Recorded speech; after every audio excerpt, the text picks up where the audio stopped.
ദൈവനാമത്തിന് മഹത്വമുണ്ടാകട്ടെ. പ്രിയ വായനാ സുഹൃത്തെ, താങ്കൾക്ക് യേശു കർത്താവിൻ്റെ നാമത്തിൽ സ്നേഹവന്ദനം. ഇന്ന് മെയ് 12, ഒന്നാമത്തെ വായനാഭാഗം, ആവർത്തന പുസ്തകം 29-ാം അധ്യായം. അതിൽ ഏറ്റവും പ്രധാനപ്പെട്ട ഒറ്റ കാര്യം മാത്രം പറഞ്ഞ് നിർത്താൻ ആഗ്രഹിക്കുകയാണ്. അത് എൻ്റെ 10-ാമത്തെ വാക്യം മുതൽ, നിങ്ങളുടെ കുഞ്ഞുങ്ങൾ, ഭാര്യമാർ, നിൻ്റെ പാളയത്തിൽ വിറക് കയറുകയും വെള്ളം കോരുകയും ചെയ്യുന്ന പരദേശി എന്നിങ്ങനെ എല്ലാവരും നിൻ്റെ ദൈവമായ യഹോവ നിന്നോട് അരുളി ചെയ്തതുപോലെയും അബ്രഹാം, ഇസ്ഹാക്ക്, യാക്കോബ് എന്ന നിൻ്റെ പിതാക്കന്മാരോട് അവൻ സത്യം ചെയ്തതുപോലെയും ഇന്ന് നിന്നെ തനിക്ക് ജനമാക്കേണ്ടതിനും താൻ നിനക്ക് ദൈവമായിരിക്കേണ്ടതിനും നിൻ്റെ ദൈവമായ യഹോവ ഇന്ന് നിന്നോട് ചെയ്യുന്ന നിയമത്തിലും സത്യബന്ധത്തിലും പ്രവേശിപ്പാൻ അവൻ്റെ സന്നിധിയിൽ നിൽക്കുന്നു. ഞാൻ ഈ നിയമവും സത്യബന്ധവും ചെയ്യുന്നത് നിങ്ങളോട് മാത്രമല്ല.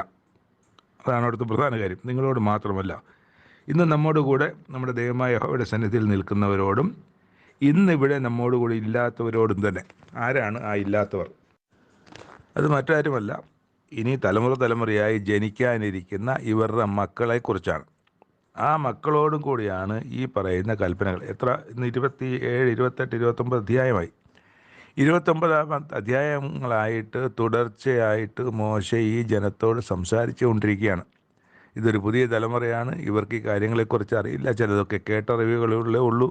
എന്നാൽ അന്ന് മുതൽ ഇന്ന് വരെയും ജീവിച്ചിരിക്കുന്ന 80-ാമത്തെ വയസ്സിൽ പുറപ്പെട്ടതാണ്. ഇന്ന് 40 വർഷം കൂടായി, 120 വയസ്സായി.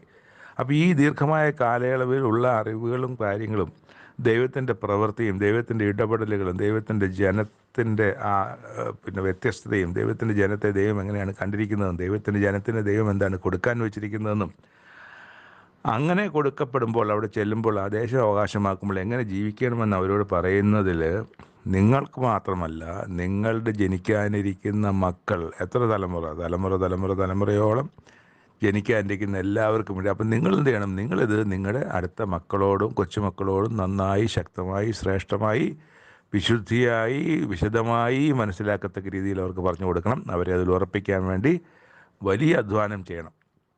കാരണം ഇത് ദൈവം പറഞ്ഞാണ്. ദൈവം ആരെന്നുള്ള ആദ്യം അവരെ ബോധ്യപ്പെടുത്തണം. ദൈവമാരെന്ന് ബോധ്യപ്പെടുത്തണം. അവരെ പുറപ്പെട്ടുകൊണ്ട് വന്നത് എന്തെല്ലാം അത്ഭുതങ്ങൾ ചെയ്താണ് പുറപ്പെടുത്തിക്കൊണ്ട് വന്നതെന്നുള്ളത് ഓർക്കണം. ഇത്തരം കാര്യങ്ങളെല്ലാം ചെയ്യേണ്ടതുണ്ട്. അങ്ങനെ ചെയ്ത് വേണം അവരെ അവിടുന്ന് കൊണ്ടുവരാൻ. അപ്പോൾ അങ്ങനെ കൊണ്ടുവരാനല്ല, അവിടുന്ന് കൊണ്ടുവന്ന ദൈവത്തിൻ്റെ ഈ സവിശേഷതകളെല്ലാം തലമുറയായി നിൻ്റെ മക്കളോടും നിൻ്റെ കൊച്ചുമക്കളോടും പറയണം. നിൻ്റെ മക്കൾ അവരുടെ മക്കളോട് അവരുടെ കൊച്ചുമക്കളോട് പറയണം. നിൻ്റെ കൊച്ചുമക്കൾ അവരുടെ മക്കളോട് അവരുടെ കൊച്ചുമക്കളോടും പറയണം. ഭാര്യമാരോട് പറയണം. എല്ലാവരോടും പറയണം. പറഞ്ഞ് ഇതൊരിക്കലും വിട്ടുമാറാത്ത, അതായത് ഇപ്പോൾ കേട്ടതുപോലെ, ഇപ്പം നിങ്ങൾ കേൾക്കുന്നത് പോലെ നിൻ്റെ മക്കളും കൊച്ചുമക്കളും കേൾക്കണം. ഞാനിത് കഴിഞ്ഞിട്ട് പറയുന്നതാണെങ്കിലും അതിൻ്റെ ആ സെൻസ് അങ്ങനെയാണെന്ന് മനസ്സിലാക്കിയതുകൊണ്ട് ഇപ്പോൾ ഇത് വർഷങ്ങൾ കഴിയുന്നതുകൊണ്ട് ലൈറ്റായി പോകില്ലേ? ലൈറ്റായി പോയി. പറയുന്ന കാര്യം ലൈറ്റായി, തലമുറകൾ ലൈറ്റായി പോയി. എന്നാൽ ഇന്ന് വരെ കേൾക്കുന്ന അതേ തീവ്രതയോടെ വേണം ഇത് അങ്ങോട്ട് പറയാൻ. ഇടത്തോട്ടോ വലത്തോട്ടോ മാറാതെ, ഒന്ന് കുറയ്ക്കുകയോ കൂട്ടുകയോ ചെയ്യാതെ പറഞ്ഞാൽ മാത്രമേ, അതിൻ്റെ തീവ്രതയോട് പറഞ്ഞാൽ മാത്രമേ അത് ഇന്ന് കേൾക്കുന്നവർ കേൾക്കുന്നത് പോലെ കേൾക്കുകയുള്ളൂ. അതുകൊണ്ടാണ് നമ്മളും കേട്ട കാര്യം എത്ര ശക്തിയോടെയും തീവ്രതയോടെയും മറ്റുള്ളവരോട് പറയണമെന്നുള്ളത്. നമ്മളും കേട്ടിട്ടുണ്ട്. ലൈറ്റായിട്ട് പറഞ്ഞാൽ കേൾക്കുന്നവൻ ലൈറ്റാവും. ആ ലൈറ്റായിട്ട് കേൾക്കുന്നവൻ അടുത്ത അവൻ്റെ തലമുറയോട് മറ്റുള്ളവരോട് അവർ അതിനേക്കാളും ലൈറ്റായിട്ടേ പറയുള്ളൂ. അതുകൊണ്ട് പറയുന്നത് വളരെ പവർഫുള്ളായിട്ട്, ശക്തിയോടെ, തീവ്രതയോടെ, ശുദ്ധിയോടെ സംസാരിക്കേണ്ടത് ആവശ്യമാണ്. അതാണ് എൻ്റെ ആ ഒരു കാര്യം മാത്രമാണ് എനിക്ക് ഇന്ന് ഈ പുസ്തകത്തിൽ നിന്ന് പറയാനുള്ളത്. രണ്ടാമത്തെ വായനാഭാഗം യെശയ്യാ പ്രവചകൻ്റെ പുസ്തകം, യെശയ്യാവ് 1-ാം അധ്യായമാണ് നമ്മൾ ഇന്ന് എടുക്കുന്നത്. ഞാൻ പുസ്തകത്തിനകത്തെ കണ്ടന്റിനെ കുറിച്ചൊന്നും പറയുന്നില്ല. ഈ പുസ്തകത്തെക്കുറിച്ച് കുറച്ച് കാര്യങ്ങൾ പറയാം. ഇന്ന് സങ്കീർത്തനങ്ങൾ കഴിഞ്ഞാൽ ഏറ്റവും വലിയ പുസ്തകമാണ് യെശയ്യാ പ്രവാചകൻ്റെ പുസ്തകം. 66 അധ്യായങ്ങളുള്ള പുസ്തകമാണ്. അതുപോലെ തന്നെ അത്രയും ദീർഘമാണ്. അതുപോലെ യേശുക്രിസ്തുവിനെക്കുറിച്ച് ഏറ്റവും അധികം പ്രവചനങ്ങളുള്ള പുസ്തകവും യെശയ്യാ പ്രവാചകൻ്റെ പുസ്തകമാണ്. യെശയ്യാ പ്രവാചകനെക്കുറിച്ച് ആദ്യം പറയുന്നത് ഈ ഹോശയ 1-ാം അധ്യായത്തിൻ്റെ 1-ാം വാക്യത്തിലും ഈ യെശയ്യാ പ്രവാചകൻ്റെ കാലത്ത്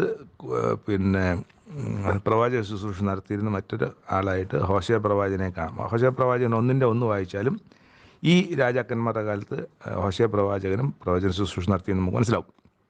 അതിൻ്റെ 1-ാമത്തെ വാക്യം ആമോസിൻ്റെ മകനായ യെശയ്യാവ്. അപ്പോൾ യെശയ്യാവ് എന്ന് പറയുന്ന പ്രവാചകൻ്റെ പിതാവ് ആമോസാണെന്ന് പറയുന്നു. അപ്പോൾ യഹൂദ രാജാക്കന്മാരായ, യഹൂദ ദേശത്തായിരുന്നു യെശയ്യാ പ്രവാചകൻ്റെ പ്രവചന ശുശ്രൂഷ എന്ന് നമുക്ക് മനസ്സിലാക്കാം. യഹൂദ രാജാക്കന്മാർ, വടക്ക് ഇസ്രായേൽ രാജ്യത്തല്ല, ഉസ്സിയാവ്, യോഥാം, ഉസ്സിയാവിന് ശേഷം യോഥാം, യോഥാമിന് ശേഷം ആഹാസ്, ആഹാസിന് ശേഷം ഹെസ്കിയാവ്. അപ്പോൾ ഉസ്സിയാവ്, യോഥാം, ആഹാസ്, ഹെസ്കിയാവ് എന്നീ 4 രാജാക്കന്മാരുടെ കാലത്ത് യഹൂദയെയും യെരുശലേമിനെയും കുറിച്ച് ദർശിച്ച ദർശനം. അപ്പോൾ യെരുശലേമിനെക്കുറിച്ചും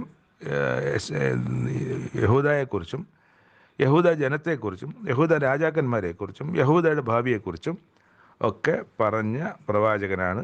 അപ്പോൾ ഇദ്ദേഹത്തെ യഹൂദയിലേക്ക് മാത്രമായിട്ടാണ് ദൈവം നിയോഗിച്ചയച്ചത്, ഇസ്രായേലിലേക്കല്ല, ഇസ്രായേലിലെ പ്രവാചക ശുശ്രൂഷയിലേക്കല്ല, അവിടെ നന്നാക്കാനല്ല, അവിടെ പ്രവചന ശുശ്രൂഷ നടത്തുവാനല്ല. അപ്പം അങ്ങനെ ആണ് അദ്ദേഹത്തെ ഇവിടെ അയച്ചിരിക്കുന്നത്. അപ്പോൾ ഈ അദ്ദേഹം ഞാൻ നേരത്തെ പറഞ്ഞ പോലെ വലിയൊരു പുസ്തകമാണ്. യേശുക്രിസ്തുവിനെക്കുറിച്ച് ഏറ്റവും അധികം പ്രവചനങ്ങൾ ഉള്ള ഒരു ഇതാണ്. അപ്പോൾ ഇതിലൊരു കാര്യം പറയുന്നുണ്ട്, നിങ്ങളുടെ വരുവിൻ നമുക്ക് തമ്മിൽ വാദിക്കാം എന്ന് യഹോവല്ല. ഇപ്പോൾ ദൈവം പറയുന്ന പോലെയാണ് പറയുന്നത്. ദൈവജനത്തോട് പറയുന്നത്, വരും നമുക്ക് തമ്മിൽ വാദിക്കാം. എന്ത് വാദിക്കാം? ഈ ജനത്തിൻ്റെ കുറ്റങ്ങളും കുറവുകളും തെറ്റും നല്ലതും നന്മയും തിന്മയും ഒക്കെ നമുക്ക് വാദിക്കാം, അല്ലേ?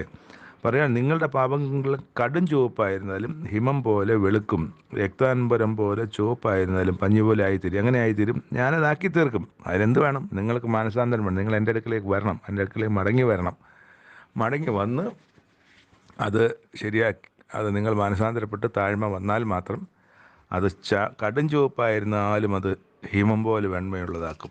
ഈ അധ്യായത്തിൻ്റെ തുടക്കം എങ്ങനെയാണെന്നറിയാമോ? ഇതിനെക്കുറിച്ച് ഏകദേശം ഒരു ധാരണ കിട്ടും. ആകാശമേ കേൾക്കുക, ഭൂമിയെ ചെവി തരിക, യഹോവ അരുളി ചെയ്യുന്നു, ഞാൻ മക്കളെ പോറ്റി വളർത്തി, അവരോ എന്നോട് മത്സരിച്ചിരിക്കുന്നു. അപ്പം ഈ എന്തിനാണ് പ്രവചന ശുശ്രൂഷയ്ക്കായിട്ട് യെശയ്യാ പ്രവാചകനെ അയച്ചിരിക്കുന്നുള്ള ആദ്യത്തെ വാക്കിൽ തന്നെ ഈ ജനത്തിൻ്റെ സ്വഭാവം എന്താണെന്ന് നമുക്ക് മനസ്സിലാവും. ഞാൻ മക്കളെ പോറ്റി വളർത്തി, അവരോ എന്നോട് മത്സരിച്ചിരിക്കുന്നു.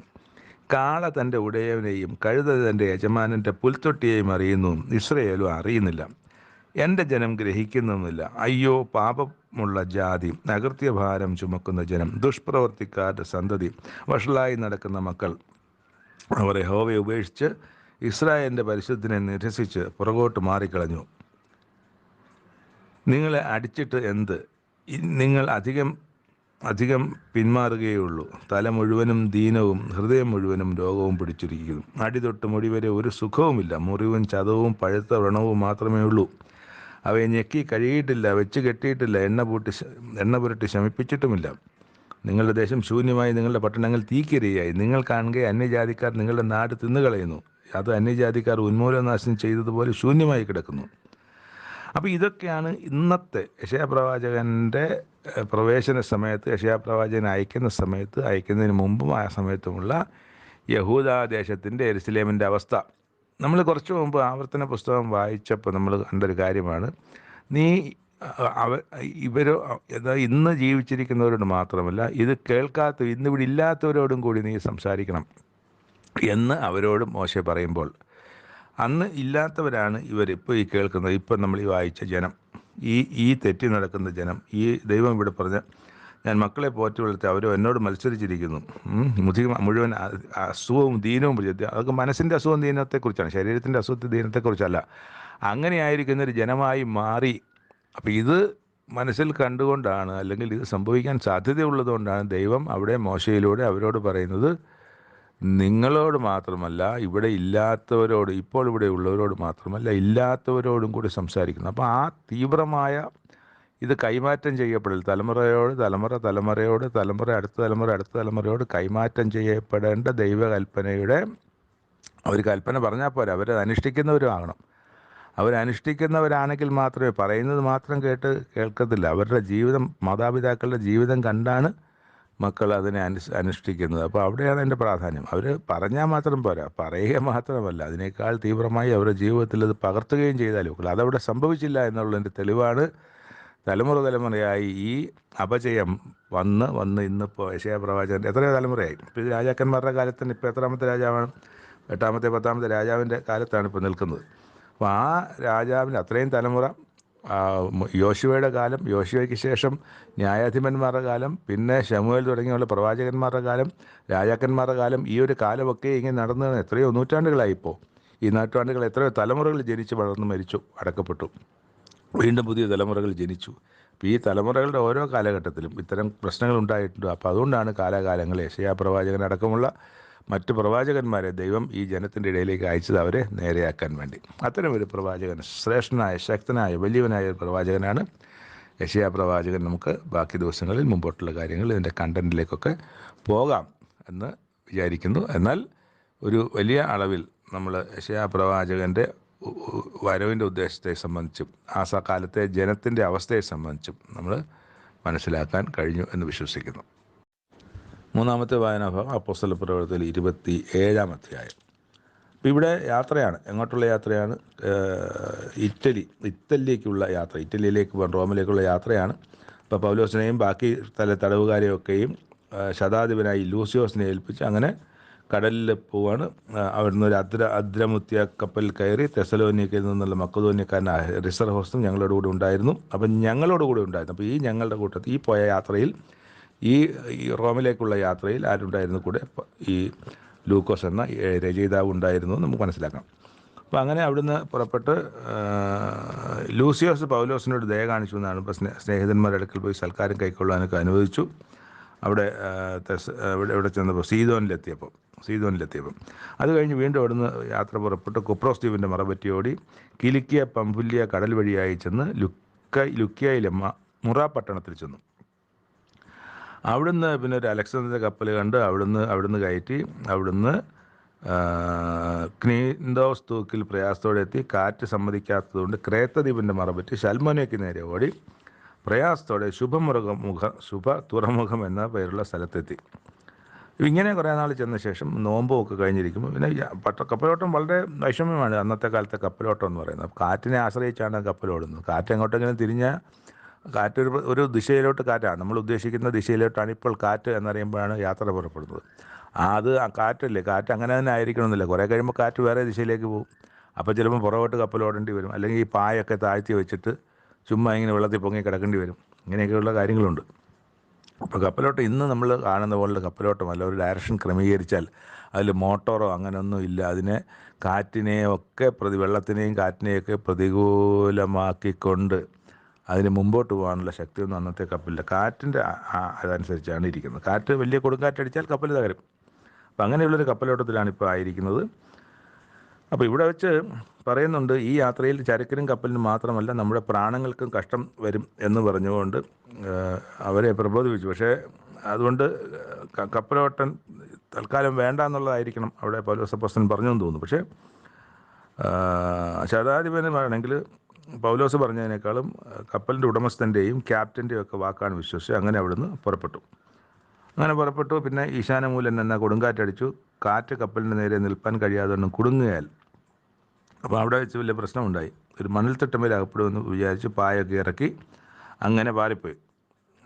ഞങ്ങൾ കൊടുങ്കാറ്റിനാൽ അത്യന്തം അലയുക കൊണ്ട് പിറ്റേന്ന് അവർ ചരക്ക് പുറത്ത് കളഞ്ഞു. അപ്പോൾ ഗുഡ്സൊക്കെ എടുത്ത് പുറത്ത് കളയണം, വെയിറ്റ് കുറയ്ക്കാൻ വേണ്ടിയിട്ട്. അപ്പം അതിനിടയ്ക്ക് ദൈവത്തിൻ്റെ ഒരു ഇടപെടൽ പൗലോസ് അപ്പോസ്തലനുണ്ടായത്, എൻ്റെ ഉടയവനും ഞാൻ സേവിച്ചു വരുന്നവനുമായ ദൈവത്തിൻ്റെ ദൂതൻ ഈ രാത്രിയിൽ എൻ്റെ അടുക്കൽ നിന്ന് പൗലോസെ ഭയപ്പെടരുത്, നീ കൈസറുടെ മുമ്പിൽ നിൽക്കേണ്ടതാകുന്നു എന്ന് പറയുന്നുണ്ട്. അതുകൊണ്ട് തന്നെ അവരെയും ധൈര്യപ്പെടുത്തുന്നുണ്ട്. അവരോടും പറയുന്നുണ്ട്, നിങ്ങൾക്ക് വിഷമിക്കേണ്ട, കപ്പലിന് എന്തെങ്കിലും പറ്റിയാലും നിങ്ങളുടെ പ്രാണനൊന്നും ഒരു കുഴപ്പവും വരില്ല എന്ന് പറഞ്ഞ് അവരെ ധൈര്യപ്പെടുത്തുന്നു. പക്ഷെ അവർക്കതൊന്നും ധൈര്യപ്പെടുന്നില്ല.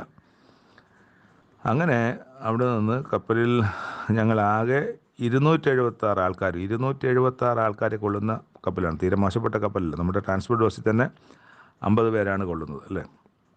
അപ്പം കപ്പലിൻ്റെ ഭാരം കുറച്ചു നമ്മൾ കാണുന്നുണ്ട്. അത് അവർ തിന്ന് തൃപ്തി വന്ന ശേഷം ബാക്കി ധാന്യം എടുത്ത് വെളിയിൽ കളഞ്ഞു. എന്നിട്ട് അങ്ങനെ പോയി ഒരിടത്ത് ചെന്ന് ഇളക്കമില്ലാതെ ഉറച്ചു പോയി. കപ്പലിൻ്റെ അടിവശം അമരം തിരയുടെ ഇതിൻ്റെ പൊട്ടി ഉടഞ്ഞുപോയി. തടവുകാരിൽ ആരും നീന്തിപ്പോകാതിരിപ്പാൻ അവരെ കൊല്ലണമെന്ന് പടയാളികൾ ആലോചിച്ചു. ശതാധിപനോ പൗലോസിനെ രക്ഷിപ്പാൻ ഇച്ഛിച്ചിട്ട് അവരുടെ താല്പര്യം തടുത്തു. അപ്പോൾ തടവുകാർ രക്ഷപ്പെട്ടു പോകും, അവസാനം കുറ്റമാകും. അതുകൊണ്ട് അവരെ കൊന്നുകളയാമെന്ന് പടയാളികൾ പറഞ്ഞു. പക്ഷേ പടയാളികളുടെ ഹെഡായ ശതാധിപൻ സെഞ്ചൂറിയൻ പറഞ്ഞു അതങ്ങനെ ചെയ്യരുത്. എന്തുകൊണ്ടാണ്? പൗലോസിനെ കൊല്ലാൻ അദ്ദേഹത്തിന് താല്പര്യമില്ലായിരുന്നു. അപ്പം മാത്രമല്ല അങ്ങനെ ഒരു താല്പര്യം വരും. കാരണം നീ കൈസരിയിൽ കൈസറുടെ മുമ്പിൽ നിൽക്കേണ്ടതാണല്ലോ എന്ന് ദൈവം പറഞ്ഞിട്ടുണ്ടല്ലോ. അതുകൊണ്ട് ജീവനോടെ ഇരിക്കേണ്ടത് ആവശ്യമാണ്. അങ്ങനെ ഈ ശതാബ്ദീൻ അല്ലെങ്കിൽ വേറൊരാളെ ദൈവം ആ സമയത്ത് അവിടെ നിന്ന് എഴുന്നേൽപ്പിക്കും. അത് സത്യമായ കാര്യമാണ്. എന്നിട്ട് അങ്ങനെ ഇവരെല്ലാവരും കരയിൽ എത്തി രക്ഷപ്പെടുവാൻ സംഗതി വന്നു. കപ്പൽ പക്ഷേ പോയി അവർ നീന്തുവാൻ കഴിയുന്നവർ ആദ്യം ചാടി കരയ്ക്ക് പറ്റുവാനും ശേഷമുള്ളവർ പലകമേലും കപ്പലിൻ്റെ ഖണ്ഡങ്ങളുമേലും ഇത് കപ്പൽ ഇളകിപ്പോയി കേട്ടോ. കപ്പൽ ഉടഞ്ഞു പോയി. എന്നിട്ട് ആ തടികളൊക്കെ തൂങ്ങിയാണ് അവർ കരയിൽ രക്ഷപ്പെട്ടത്. അപ്പോൾ രക്ഷപ്പെട്ട് അവരെ നോക്കിയപ്പോൾ അതിൻ്റെ 28 നാളത്തെ വായനയാണ്. അത് മെലീത്ത അല്ലെങ്കിൽ മാൾട്ട, നമ്മളിന്ന് പറയുന്ന മാൾട്ട എന്ന സ്ഥലത്താണ് അവർ വന്നത്. അത് നാളത്തെ വായനാ ഭാഗത്തിലാണുള്ളതെങ്കിലും വന്ന സ്ഥലം മെലീത്ത അല്ലെങ്കിൽ മാൾട്ട എന്ന് നമ്മൾ അറിയപ്പെടുന്ന ആ ഒരു ദ്വീപാണ്. ആ ദ്വീപിലെത്തി എന്ന് നമ്മൾ വായിക്കുന്നു. 3 വായനാ ഭാഗങ്ങളിലൂടെ സമാപിക്കുന്നു. ചുരുക്കമായിട്ടാണ് ഇന്ന് നമ്മൾ എല്ലാ കാര്യങ്ങളും സംസാരിച്ചത്. അത് അതാത് അധ്യായത്തിൻ്റെ ഏറ്റവും പ്രധാനപ്പെട്ട ഭാഗങ്ങളിലൂടെ മാത്രമേ നമ്മൾ കടന്നു പോയുള്ളൂ. അത് മതി എന്ന് വിചാരിച്ചതിൻ്റെ അടിസ്ഥാനത്തിലാണ് അത് തന്നെയാണ് അതിനകത്ത് ഏറ്റവും നമ്മൾ ഉൾക്കൊള്ളേണ്ട കാര്യം. അത് ഉൾക്കൊണ്ടാൽ തന്നെ വലിയൊരു ആത്മീയ വർധനവിൽ നമുക്ക് മുന്നോട്ട് പോകാനുള്ള ശക്തി ലഭിക്കുന്ന കാര്യങ്ങളാണ് നമ്മൾ സംസാരിച്ചത്. ഒരിക്കൽ കൂടി സർവശക്തനായ ദൈവത്തിനും കേട്ടിരുന്ന താങ്കൾക്കും നന്ദി പറയുന്നു. നാളെ പുതിയ വായനാഭാഗങ്ങളുമായിട്ട് വീണ്ടും കാണാം. ദൈവം കാത്തു സൂക്ഷിക്കട്ടെ. ആമേൻ.